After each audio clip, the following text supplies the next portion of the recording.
Assalamualaikum warahmatullahi wabarakatuh. Izin memperkenalkan diri, saya Abdurrahman Islam. Saya dari PJKRB 2021. Di sini saya akan melanjutkan bab keempat mengenai profil kepribadian dalam aktivitas olahraga. Nah, seperti yang telah kita ketahui, penampilan seorang atlet merupakan gambaran dari ekspresi kepribadiannya.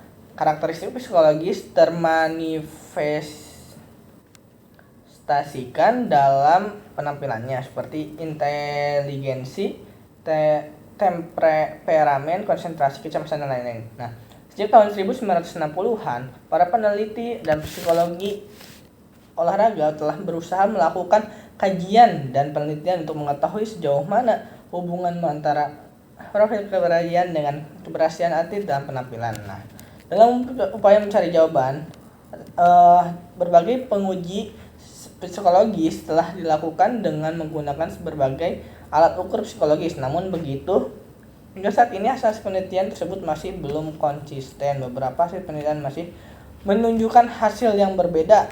Nah, bahkan hasil analisis Ansel 2011 menunjukkan bahwa ketepatan perangkat penguji untuk keberhasilan seorang atlet baru mencapai 10%. Nah, di sini ada pengertian dan batasan dan karakteristik. Pada awalnya, konsep kepribadian yang dalam bahasa Inggris disebut personality berkembang di kalangan masyarakat awam. Kepribadian saat ini diartikan sebagai tingkah laku tampakan ke lingkungan sosial. Tingkah laku yang dimaksud berupa kesan dan mengenai diri yang diinginkan agar dapat ditangkap oleh lingkungan sosial. Nah, menurut Cox 2015, kepribadian adalah cara-cara yang konsisten mengenai perilaku seseorang berbeda dari yang lain, terutama dalam situasi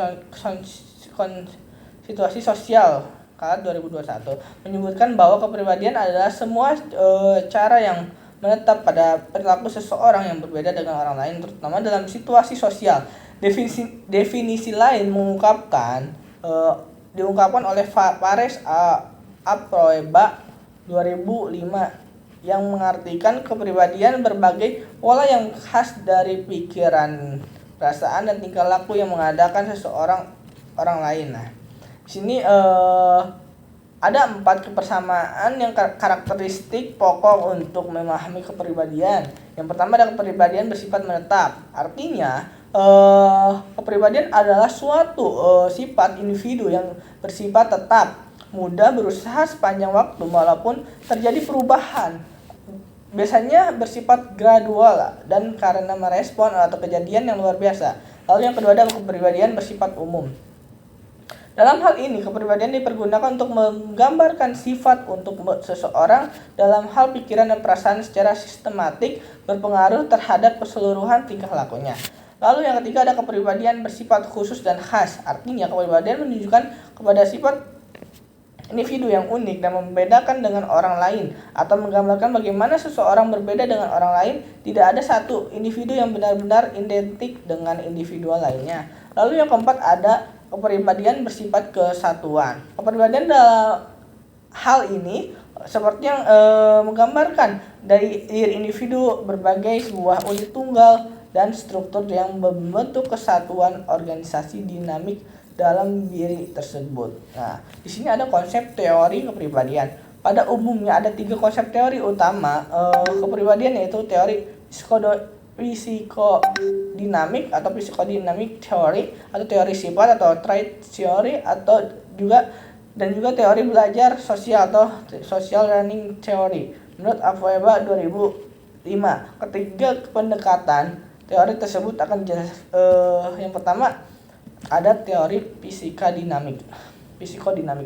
Teori psikodinamik dikembangkan pertama kali oleh Sigmund Freud 1993. Teori ini sering disebut juga teori psikoanalisis. Dalam berkembang, banyak ahli yang kemudian ikut menggunakan teori psikoanalisis untuk mengembangkan teori psikologi kepribadian. Nah, lalu ada struktur kepribadian.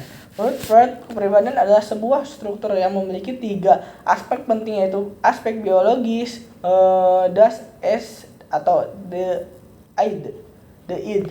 Aspek psikologis das Ich atau the ego, dan aspek sosiologis das über Ich and the superego. Nah,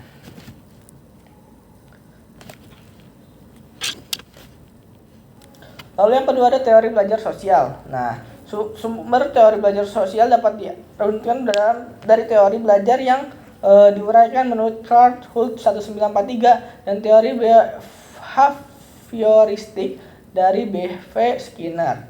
Nah, Albert Bandura dianggap sebagai ahli yang paling terkenal dalam pengembangan teori belajar sosial. Teorinya muncul karena ketidaksetujuan terhadap teori behavioristik yang menganggap manusia sebagai mesin reaksi. Artinya perilaku manusia yang menganggap manusia sebagai mesin dipandang sebagai rentetan gerak refleks yang bersifat mekanistik dan dikendalikan oleh lingkungan.